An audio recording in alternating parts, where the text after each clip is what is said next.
The following is a production of Florida State University's Office of University Communications.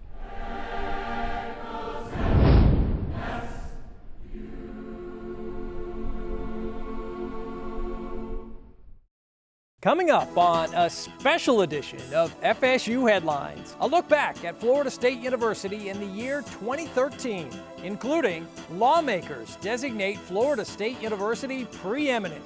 We'll tell you why that's good for FSU, and Florida State football returns to the top of the rankings. We'll look back at the stellar season the Seminoles had. Stay tuned for these stories and much, much more. FSU Headlines starts now. Hello and welcome to a special edition of FSU Headlines. I'm Dennis Schnitker. Today we take a look back at the year 2013 at Florida State University. It'll be remembered as the year Florida State University claims preeminent status and $75 million in state funding that comes with the designation. This is a great day for Florida children and their dreams to live their American dream. Florida Governor Rick Scott opens one of the most significant bill signings in state history, the passage of a sweeping education bill that, among many things, identifies metrics for designating a state research university as preeminent. Florida State is now officially a preeminent university. Here we have a preeminence bill that includes Florida State University and the opportunity for funding that allows us to take that step forward to improve our ranking, to improve the career opportunities for our students, to make investments in areas of innovation. Senate Bill 1076, also known as the Career and Professional Education Act, provides the state's preeminent universities with an additional $15 million in funding a year for the next 5 years to hire faculty members and escalate research. Senate Bill 1076 will make sure our students are prepared for college and careers and have the skills to compete for jobs in an ever-competitive global marketplace. Education leaders and legislators from across the state joined the governor for the bill's signing. This is the most important piece of legislation I have worked on in the 7 years I've been in the Florida Senate. There is nothing more seminal, more important than the education of our children. And what this bill does is it transforms our education system. Students want to go to the highest ranked university that they can go to. And here we have an incoming class with an average of a 4.0. They're choosing Florida State, and now with this bill, we're giving them even more opportunities. Florida State will receive funding to recruit National Academy members to the faculty and institute an Entrepreneurs in Residence program. So now it's my distinct honor if you to sign the bill. The preeminence bill also boosts Florida State's national prominence and its efforts to become a top 25 institution with a focus on the all-important growth fields of science, technology, engineering, and math, known collectively as STEM. In June 2013, Florida's Board of Governors approved the designation, officially making Florida State a preeminent university. One major factor in that status is Florida State's position in the national rankings, not the football rankings, which we'll get to in a little bit, but rather the best colleges and universities rankings published annually by the respected U.S. News and World Report. Florida State University has climbed 6 spots in the past 2 years. That's a rapid ascent in the world of academic institutions. U.S. News and World Report ranked a total of 173 public universities across the country, and Florida State University currently checks in at number 40. That's outstanding. We like to say that we're focused on 2 things: academic excellence, which we know will lead to improvements in rankings, and that will help all of our alumni be more successful and our students become more successful, but also on career success for our students. That's what we're focused on, and I have no doubt in my mind preeminence funding will improve our rankings. That's great news with a great footnote. Florida State University also climbed 6 places this year among all national universities, public and private. Well, this year was certainly special for the Florida State football team, and even more special for one player in particular. Freshman phenom quarterback Jameis Winston became the 3rd Seminole and the youngest player ever to win the Heisman Trophy. Seminoles.com reporter Scott Kotick was in New York for the presentation and has more. And the winner is Jameis Winston, Florida State University.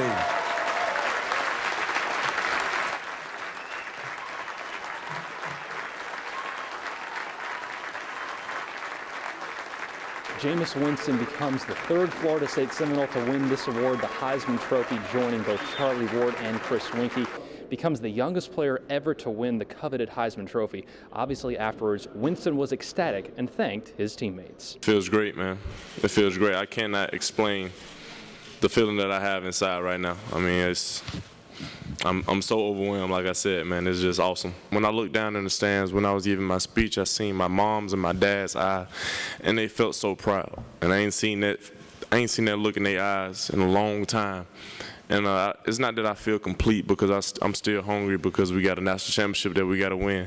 But when you see your mom and you see your dad, like when they've been struggling through this whole process, and now you see a smile on their face, it comforted me. When you watch someone work so hard for something and be so team-oriented, not individual-oriented, it reinforces that the good things happen to the good guys, and then everything that the trials and tribulations of the things he's went through and had to stay strong. And you know, my mark was the true mark of a man when you had your own individual issues, but you had a team to lead like a family, and you never let those get in the way of the rest of our players reaching their goals as a team.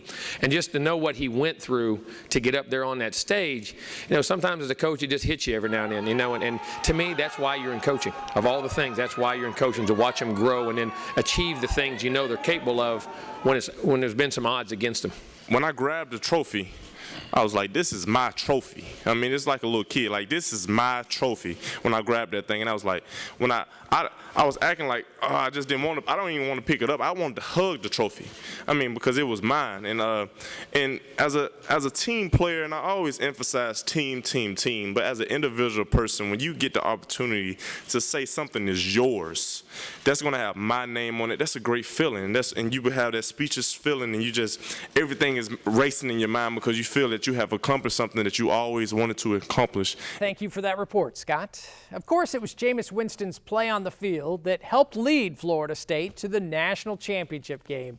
FSU Headlines reporter Sam Lane joins us now from the site of all the action this year, Doak Campbell Stadium, with more on that magical season for Florida State. Sam? Dennis, Doak Campbell Stadium will be undergoing some changes in the offseason. Good changes, like where to put 2013 between 1993 and 1999. Of course, the other 2 years that Florida State won a national championship. Now, Florida State welcomed in the Bowl Championship Series 16 years ago. And of course, they ended the era with a win in Pasadena. Florida State capped off a perfect season with a thrilling come-from-behind win over the Auburn Tigers 34-31 and its first ever trip to the Rose Bowl in Southern California.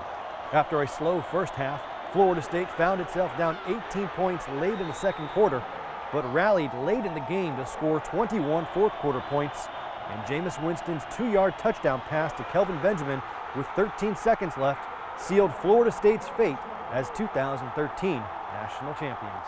It's been a 4-year evolution to put ourselves in this opportunity. We talked about being a program, and we wanted to do things right. We wanted to build the foundation.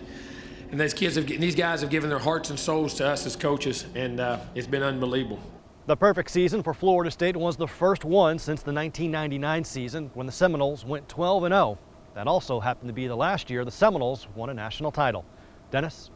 But that's not all the good news this year from athletics. The Florida State women's soccer and volleyball teams had seasons to remember as well. On the pitch, the Florida State women's soccer team went 23-2-3 this year and made it all the way to the national championship game for the second time in program history. The Seminoles won the ACC for the second time in the last 3 seasons with a 1-0 win over Virginia Tech and earned a #1 seed in the NCAA tournament. The 23 wins this year for Florida State is the most wins in 1 year in school history. Inside Tully Gym, the Florida State volleyball team spiked their way to the Sweet 16 of the NCAA tournament for the 3rd time in school history by beating 6th-ranked University of Florida in Gainesville in the 2nd round of the tournament. That victory was the Seminoles' first win in Gainesville in 23 years. Florida State finishes the season with 26 wins. Included in those wins, upsets over 7th-ranked Michigan and 13th-ranked and eventual conference champion Duke. And once again, congratulations to both of those teams and to all of our student athletes here at Florida State University. Well, still to come on FSU Headlines, Florida State gets a visit from Washington. When you have somebody at the level of the Secretary of the Department of Veterans Affairs coming to your university, it really speaks to the fact that what's going on here at Florida State is the real deal. What led the nation's Secretary of Veterans Affairs to Florida State? The answer when FSU Headlines continues in a moment. A spirit roams these parts. A spirit of respect, competition, and academic greatness. Some call our spirit myth. Others call it legend. We call it Florida State University.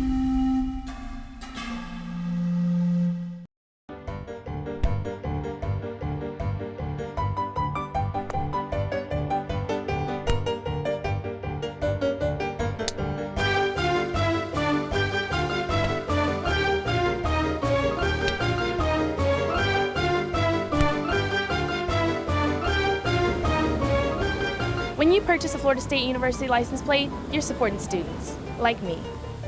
Tag, you're in.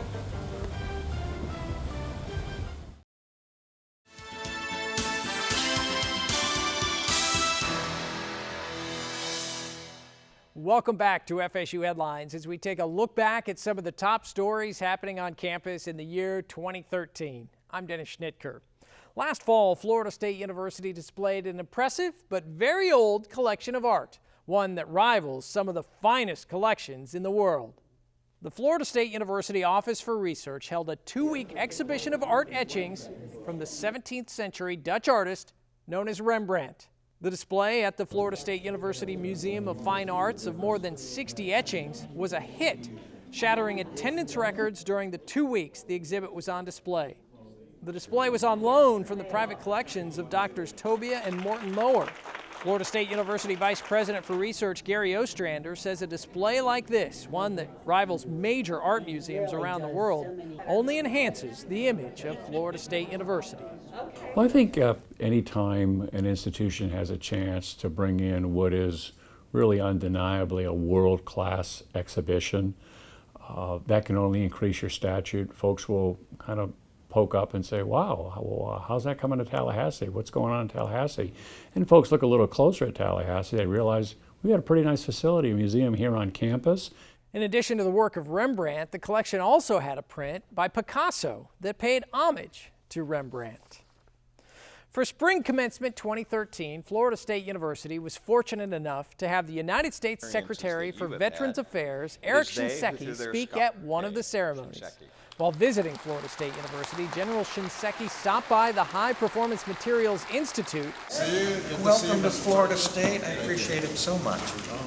To check out Florida State's SOCAT, the socket optimized for comfort with advanced technology prototype. Last January, the U.S. Department of Veterans Affairs awarded researchers at Florida State a 2-year, $4.4 million grant for the project aimed at addressing the shortcomings of current prosthetic socket systems. The Secretary met with the designers and engineers at HPMI to see the progress they had made in the early stages, and they say his visit made them proud.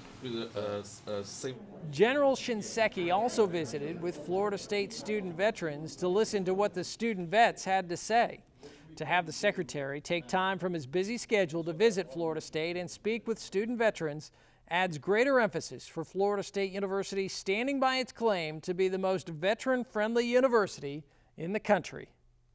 He wouldn't come here if the things that were happening here weren't real, if real progress wasn't happening here, if veterans weren't getting the assistance they needed here.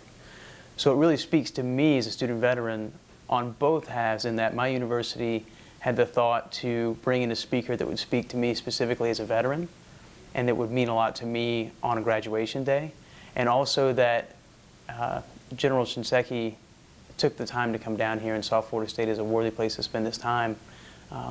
It's just really special to me as a student veteran to see somebody of that caliber here. And speaking of veterans, Florida State student veterans go Hollywood in their effort to make Florida State the most veteran-friendly university in the nation. The third installment of Florida State's Student Veteran Film Festival drew a holiday crowd to relive the life and work of an esteemed war photographer.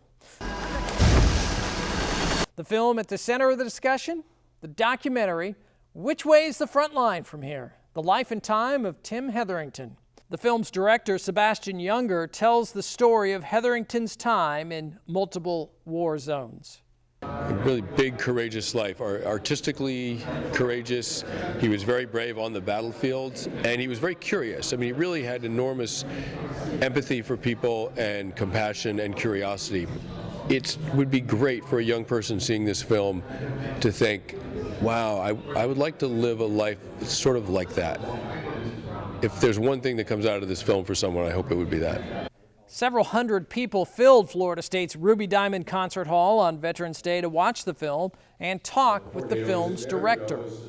As part of the film festival, Florida State awarded the Student Veteran Torchlight Award for Outstanding Achievement in Filmmaking to Sebastian Younger. With the award comes a $25,000 stipend designed to encourage future filmmakers to address veterans' issues through cinema. The murder of Emmett Till is an event that many say sparked the civil rights movement. Now, a Florida State University student has discovered long missing articles and photographs that paint a clearer picture of how the Emmett Till murder trial was covered. Florida State graduate Jessica Premiani found missing documents that prove that the local black community in St. Louis, Missouri was at the time hoping for justice in the controversial murder trial. Those findings go against the national accusation that the South supported his murder. Till was murdered at the age of 14 for allegedly flirting with a white woman. Never before seen photographs and publications are resurfacing thanks to Premiani. Working with her FSU professor, Dr. Davis Houck, who co-authored the book titled Emmett Till and the Mississippi Press, Premiani was able to shed a much different light on the nearly 6-decade-old case. I first learned about Emmett Till when I took rhetorical criticism with Dr. Houck 2 semesters ago. And so I always found it interesting. And then when I decided to be his research assistant, he was like, I got some Till stuff for you to find out. So I thought that was interesting. And it was just looking through microfilm, and when I stumbled upon it, I think I sent him an email and I was like, this is it, we got it. And Professor Houck continues to look for insight on the Emmett Till murder trial. Well, coming up on this special edition of FSU Headlines, a $1 million gift is helping Florida State search for a cure to a debilitating disease. It's called early onset generalized dystonia. So it begins usually at the extremities, very mild problems with handwriting, etc. And then slowly it spreads to the entire body, and then it is completely debilitating, disabling. Find out how a local family's personal experience led to a big gift to the FSU College of Medicine when FSU Headlines continues in a moment.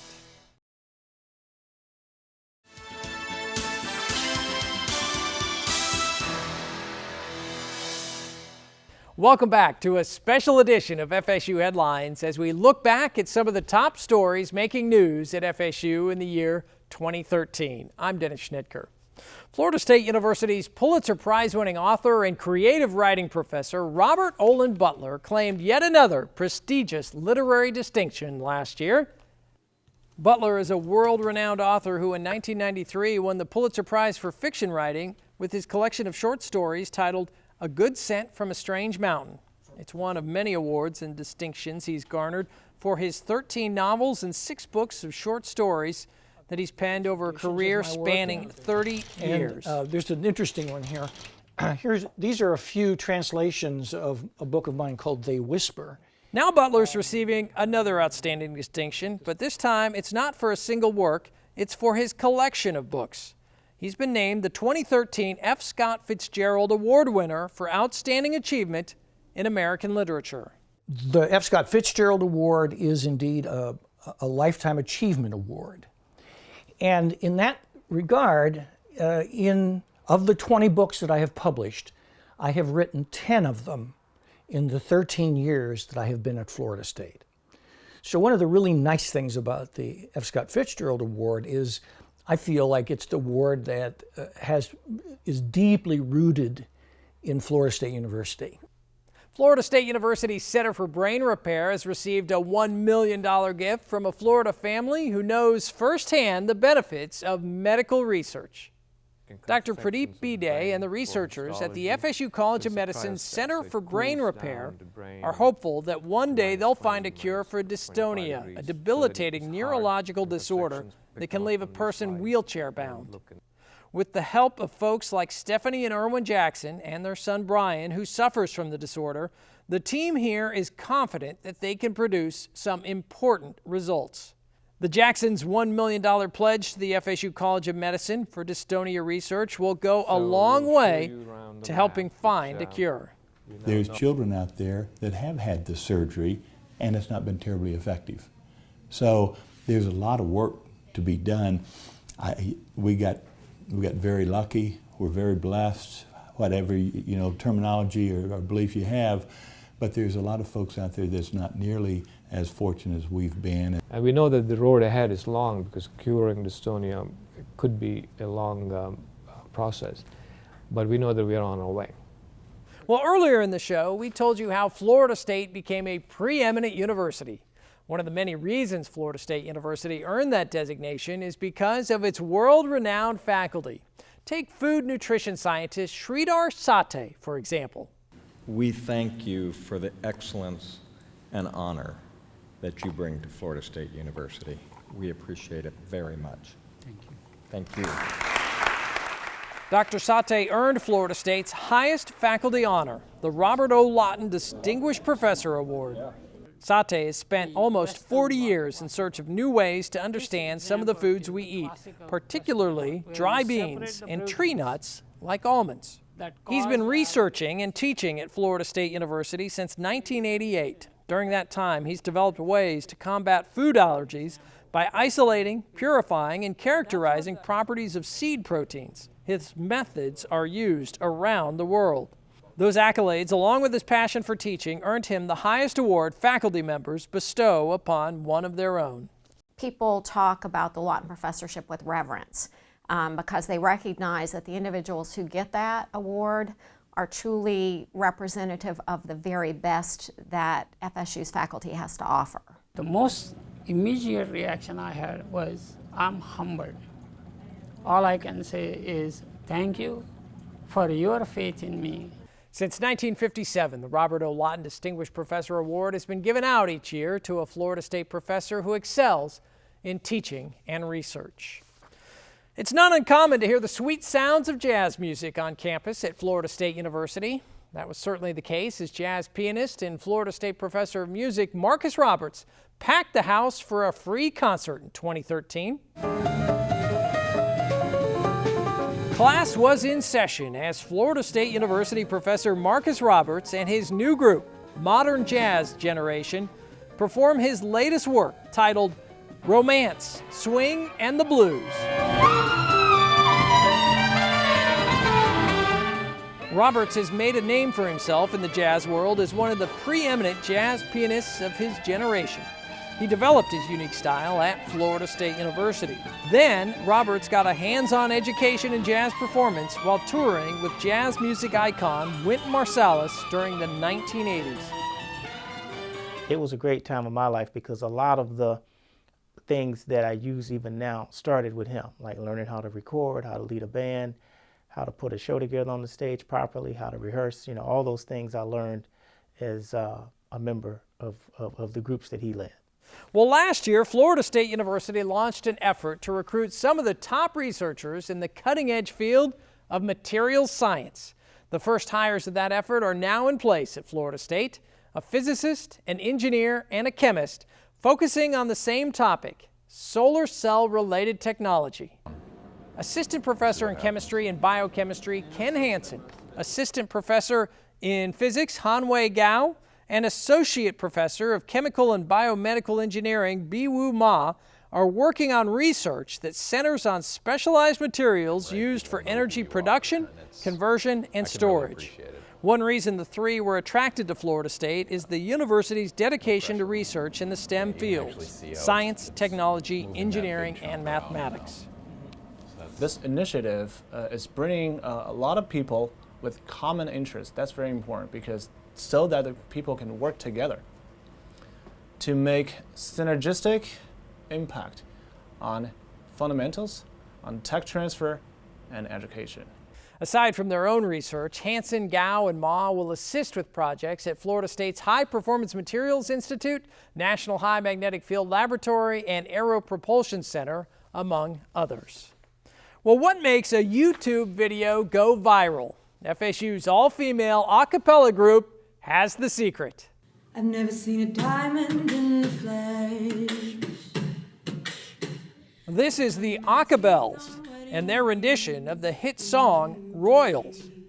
And I'm not proud of my address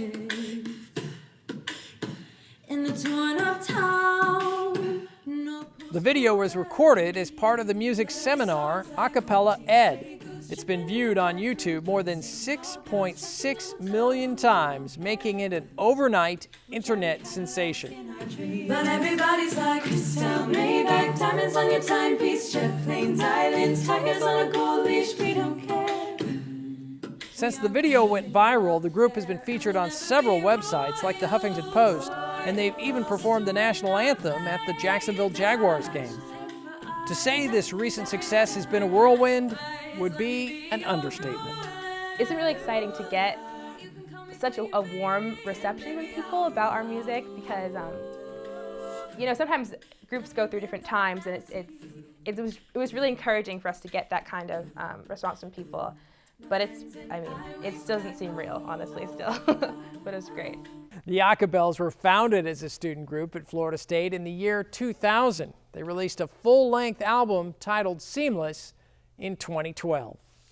Well, that's going to do it for this special edition of FSU Headlines and our look back at the year 2013.